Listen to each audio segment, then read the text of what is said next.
Susan woke up one morning feeling full of energy and excitement for her prenatal appointment. She had high hopes for this pregnancy. However, as she stepped out of the bathroom, a horrifying sight met her eyes: blood. She screamed in shock, realizing it was another miscarriage. In panic and despair, she called her husband, Emeka, who immediately rushed her to the hospital. This wasn't the first time Susan had faced such heartbreak. Every time she became pregnant, she had a recurring nightmare. In this dream, large ants would swarm her and begin to lick her all over. She would run desperately in her dream, only to wake up to the painful reality of another miscarriage. Susan and Emeka had been together for 10 years, enduring 4 miscarriages along the way.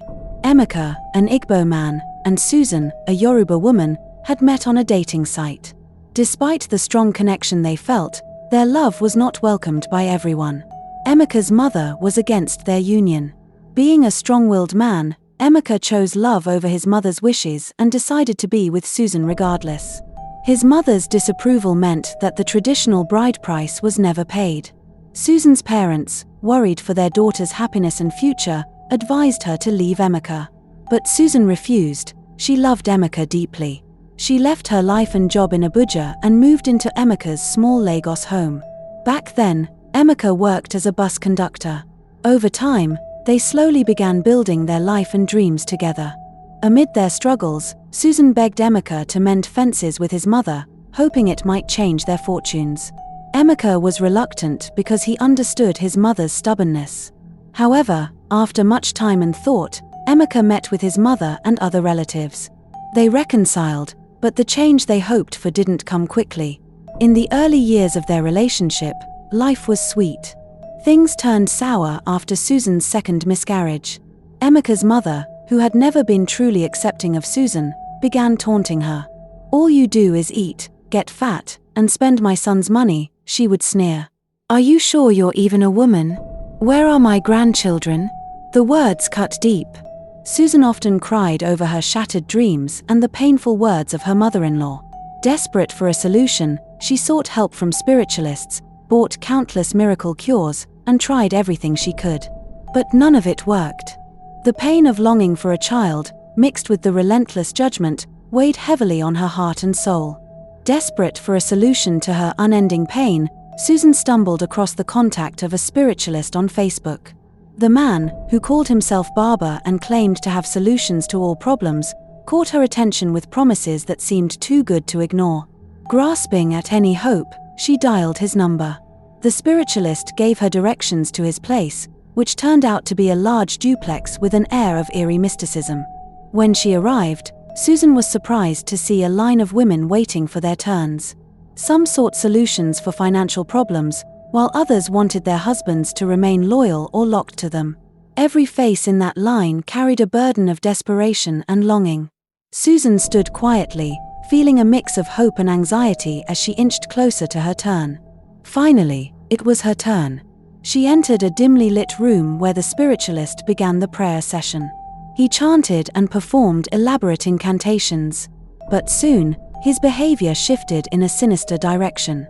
He claimed to be performing a spiritual cleansing that would guarantee her a child, but under this pretense, he began to fondle her breast. As he moved closer, insisting that his actions were necessary, Susan's sense of violation and outrage boiled over. She slapped him hard across the face, her voice shaking with anger. "Don't you ever try that again," she warned him. Without looking back, Susan walked out of the room and left the duplex. From that day forward, she made a vow never to seek help from any spiritualist again. She realized that her hope and desperation could lead her down dangerous paths, but she would never let herself be taken advantage of again. One fateful evening at the shop, Susan sat beside Emeka, helping with their daily business. Suddenly, she noticed one of the neighboring shop owner's young sons urinating on a bag of rice shaded outside their shop. Reacting quickly, she ran over and gave the boy a light flog on the buttocks to correct him. The boy ran off, crying, and soon returned with his mother, who was fuming with rage. She hurled insults at Susan without pausing to understand what her child had done. "You need to train your child better," Susan said, her voice trembling with frustration. The woman laughed cruelly and sneered, "Until you can give birth to children, Don't tell me how to raise mine." Her parting words, "barren snake," struck Susan like a blade, leaving her frozen in place. Emeka saw the pain etched on her face and hugged her from behind, whispering comforting words. As the days passed, Susan tried to escape the harsh reality of her life. Food became her only solace, and she found herself eating more and more each day, drowning her sorrow with each bite. She barely noticed as she began gaining weight. Staying home all day, she spiraled deeper into her despair, feeling more disconnected from the world. One evening, as Susan sat with a large bowl of gari and egusi soup, Emeka stood watching her. "You're adding weight, Susan," he said softly, concern evident in his voice. "I don't want this for you. When you get pregnant, it'll be difficult if you're not healthy." Susan let out a hollow laugh. "Get pregnant? Don't bother holding on to that hope. I don't think I'll ever carry a child. I'm just not as lucky as other women. Maybe your mother was right about me all along." Tears threatened to fall, but Emeka silenced her with a kiss. "Everything will be fine, Susan. Have faith and stay positive," he whispered, hoping his words would reach the deepest corners of her heart. Emeka's mother, still bitter about the marriage, confronted him again. "Emeka, it's high time you find yourself a better wife. You can't keep living with a man and calling her your wife." Her words stung deeply, but Emeka stood his ground. He loved Susan with every fiber of his being. "Mama, Susan is the reason I have come this far. She helped me build this life with her connections and support. I believe God will bless us with children in His own time," he replied firmly. On the other hand, Susan felt the strain of the situation and suggested adoption. "What if we adopt, Emeka? We could give a child in need a loving home." But Emeka was not comfortable with the idea. "Another person's child? No, Susan. I can't." Hoping to save their marriage, Susan then brought up the option of surrogacy. "What about surrogacy?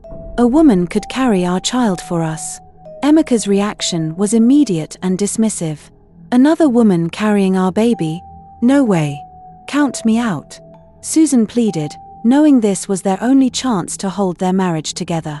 After much thought, Emeka reluctantly agreed, but with conditions. They decided they would find a surrogate who would not later come back for the child or cause problems. To achieve this, they devised a plan to find someone who seemed naive and easily trusting. They put up a sign on their gate, "Housemaid needed."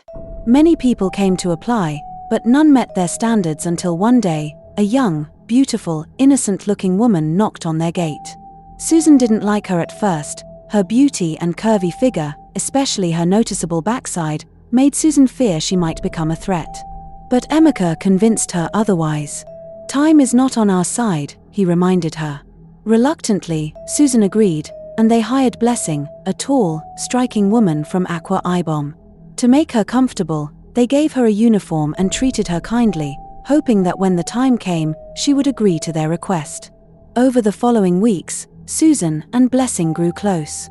In one of their many conversations, Blessing revealed she was not in a relationship and was still a virgin. This made her the perfect candidate for surrogacy in Susan's eyes. She eagerly told Emeka, who listened in silence with a cold, unreadable expression. One evening, Susan took Blessing for a walk.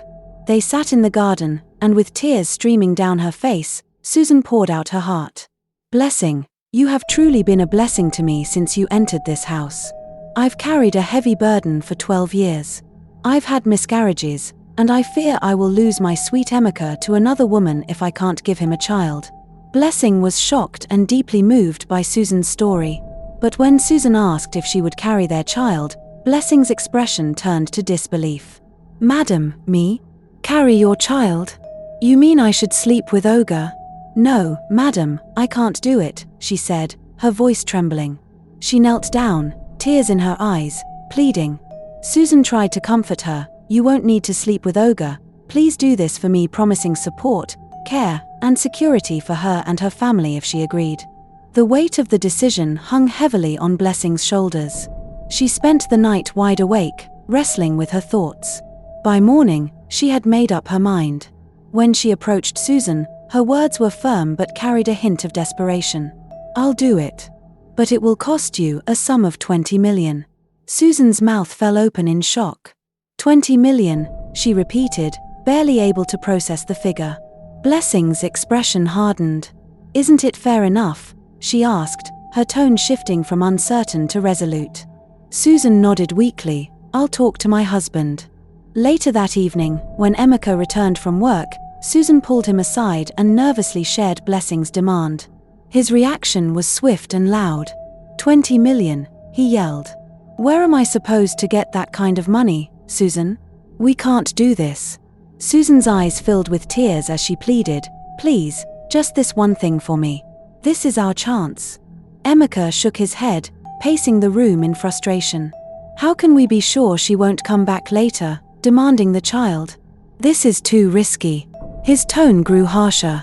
Tell her to leave by tomorrow. With that, he stormed off to their room, leaving Susan alone.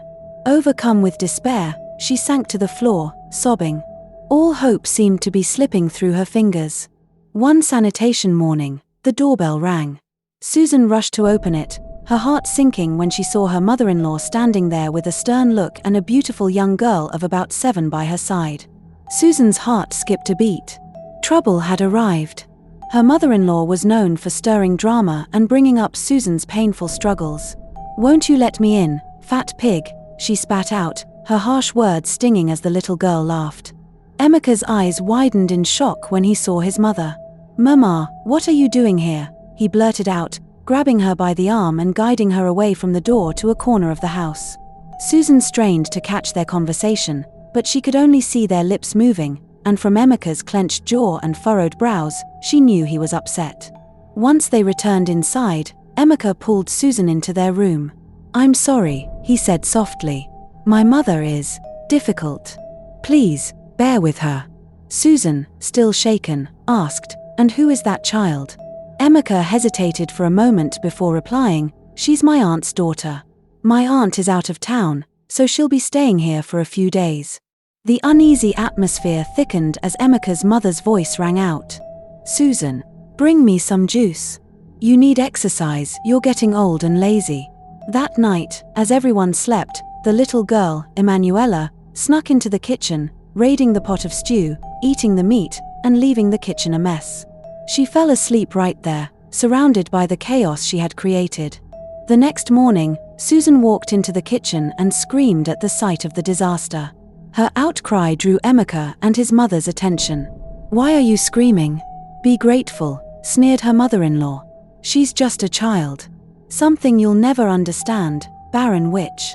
She grabbed Emanuela's hand and led her away, leaving Susan in tears. Emeka, weary of the constant conflict, simply turned and walked away without a word. Later, Susan confronted Emeka. You need to defend me, Emeka. Your mother keeps insulting me. Is it my fault we don't have children? Emeka's eyes flashed with frustration. Then whose fault is it, Susan? He snapped. You've made me feel like less of a man. Instead of finding solutions, you complain about my mother. He stormed out, leaving Susan in despair. Alone, she felt trapped. Relatives would mock her if she left him. Emanuela became a source of continuous trouble. She wouldn't flush the toilet, and every complaint Susan made to Emeka was dismissed with, she's just a child. One night, Susan overheard a heated conversation between Emeka and his mother. When will you start to claim your child, Emeka? It's been 7 years, and you still deny her, his mother said. Emeka's voice was firm but painful. Mama, Emanuela is not my child. What happened that night was a mistake. Amora sleeps with many men. How could she possibly be mine? If you insist, we'll do a DNA test. His mother scoffed. Your wife can't give you children. You should be grateful for the one you have. Susan's world shattered. All her patience, efforts, and pain had been met with betrayal. She had dedicated herself to finding solutions to their problems, only to discover that Emeka had been hiding a child from her. That night, she lay in bed, staring at the ceiling as Emeka snored beside her. Rage and heartbreak consumed her. Quietly, she reached for the knife she had hidden under her pillow. She looked at Emeka, her thoughts a chaotic storm. She wanted to end it all, his betrayal, her pain, everything. But where would she even begin? Her hand trembled as she gripped the knife, trapped in her agony and despair. After that night of harsh revelations, Emeka's behavior changed. Whenever Susan brought up the subject of having children, he would quickly dismiss it or change the topic. "Not now, Susan. I'm tired," he'd say, brushing off her attempts at serious conversations. When she asked about Emanuela, who had been staying with them far longer than initially suggested, Emeka always had a vague excuse. "Her mother is still out of town," he'd mutter, avoiding eye contact. Soon, they hired a maid specifically to care for Emanuela, leaving Susan feeling even more isolated in her own home. As time passed, Emeka grew distant. He barely spoke to Susan, and when he did, it was curt and dismissive. She felt invisible. One day, her health took a turn for the worse. The stress, heartbreak, and constant tension had worn her down, and she fell seriously ill. She was rushed to the hospital, weak and in pain. Despite her desperate attempts to reach out to Emeka, he never visited. When she called him asking for money to cover the hospital bills, he coldly replied, "Business is tough right now. I can't help." Susan was stunned. In her darkest moment, he had abandoned her. A kind stranger, moved by her tears and situation, paid her bill, and she left the hospital alone. That evening, Susan returned home to an empty house. The silence was suffocating. She called Emeka, her heart heavy with dread. His words shattered her last shred of hope. "I can't do this anymore, Susan. We were never married in the eyes of tradition. I didn't pay your bride price because you couldn't give me children." Shock coursed through her. 12 years of my life, Emeka. I stood by you through everything. How could you do this?" she pleaded. But his response was chilling. "Move on, Susan. I have a family now." And with that, he hung up. In disbelief, everything suddenly became clear. The fake maid they had hired was no stranger. She was Emeka's wife, and Emanuela was indeed his daughter. The betrayal cut deep, deeper than she ever thought possible. Alone and broken, Susan sat in her misery. She reached for a bottle, drowning her pain in alcohol until she was numb. Thoughts of ending it all crossed her mind, but a burning desire to teach Emeka a lesson, one he would never forget, ignited within her. Her pain would not go unanswered. She would rise again, and Emeka would know the depth of the woman he betrayed. A few weeks passed, and Susan, while plotting ways to get back at Emeka, began noticing changes in her body. Out of curiosity, she browsed the internet for symptoms and was stunned when everything pointed to pregnancy. Could it be? She wondered, barely daring to hope. She bought a pregnancy test kit to confirm. The result was positive, she was indeed pregnant. Overwhelmed by a mix of emotions, she decided to keep the news to herself. Her only support was the kind stranger who had helped her at the hospital. Digging through her things, she found the card he had given her and reached out. Broken and struggling financially, she confided in him, and he was more than willing to help. This man, a single father himself, stood by her throughout her pregnancy. When the time came, Susan gave birth to a healthy baby boy. Over time, she and the stranger grew closer, forming a strong bond and eventually becoming a family. They moved in together and, with hard work and determination, built a beautiful life. Meanwhile, Emeka's world continued to unravel. His once thriving business was struggling, and his wife, Amora, became increasingly distant and secretive. She often snuck out at odd hours, and when Emeka confronted her, she would brush him off. "I'm just trying to make ends meet since you can't take care of my needs," she said dismissively. Hurt, Emeka pleaded, "Amora, am I not trying for you? At least appreciate my efforts." As they argued, Amora's phone began to ring incessantly. She kept declining the call, which only fueled Emeka's suspicions. "Pick up your call," he demanded. When she refused, he grew angrier. "Pick it up now and put it on speaker." Reluctantly, Amora answered, and a man's voice filled the room. Emeka's face twisted with rage. "You're having an affair under my roof," he screamed. "Leave my house, you whore," Emeka shouted, his anger boiling over. "After everything I did for you, is this how you repay me?" Amora only laughed as she packed her belongings, showing no remorse. She also moved to take her daughter with her. "Leave my child," Emeka yelled, grabbing Emanuela's arm. Amora yanked her back with a mocking sneer. "Your daughter," she said, her voice dripping with contempt. "Sorry to burst your bubble, but she isn't yours." She reached into her purse and pulled out a folded document, the DNA test results, and handed it to him. Emeka's hands shook as he read the paper. His eyes widened in shock and disbelief. "You lied to me. I gave you everything. How could you?" he shouted, his voice cracking with pain. Amora, unmoved, replied coldly, "I needed your money. I can't settle for less." With that, she grabbed her child and walked out, leaving Emeka standing alone in his empty, broken world. Haunted by his past, Emeka sought out Susan. He tried to contact her, but she had blocked him on every platform. Desperate, he tracked down one of Susan's close friends, who revealed that Susan had a son and was happily married. Consumed by the thought that the child might be his, Emeka did the math and convinced himself that he was the father. He eventually found Susan and confronted her, accusing her of hiding his son. The confrontation turned ugly, with Emeka clashing with Susan's new husband. Emeka began sending gifts and apologies, trying to win her back, but Susan's husband had had enough. "Mema, you have a grandchild," Emeka told his mother. She screamed in disbelief. "How?" He explained, "Susan has my child, but she refuses to let me near him." Determined to be involved in the child's life, Emeka and his mother tried every possible way to get in touch with Susan, but all their efforts were blocked. In response, Susan's new husband, fiercely protective of his family, filed a lawsuit.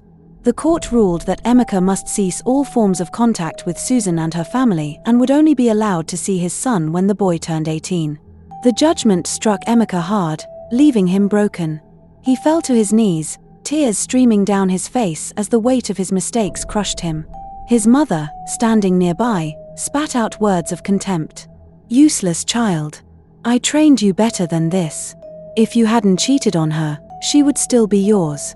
You're just like your father, always ruining everything good in your life." Emeka stood outside the courtroom, overwhelmed with regret and sorrow. Meanwhile, Susan had found true peace and happiness with her new family. The pain, betrayal, and heartache she had endured were now part of her past, and she was living the life she had always longed for. Despite the court's decision, Emeka's mother refused to let go of her bitterness. Every morning, she bombarded Susan with hateful text messages, cursing her and wishing pain and death upon her family for denying her access to her grandchild. But Susan chose to ignore the venomous words and focused on the love and joy she had in her life. One evening, while Emeka was on his way home from work, his car broke down. He was forced to walk, and along the way, he saw a group of men running frantically.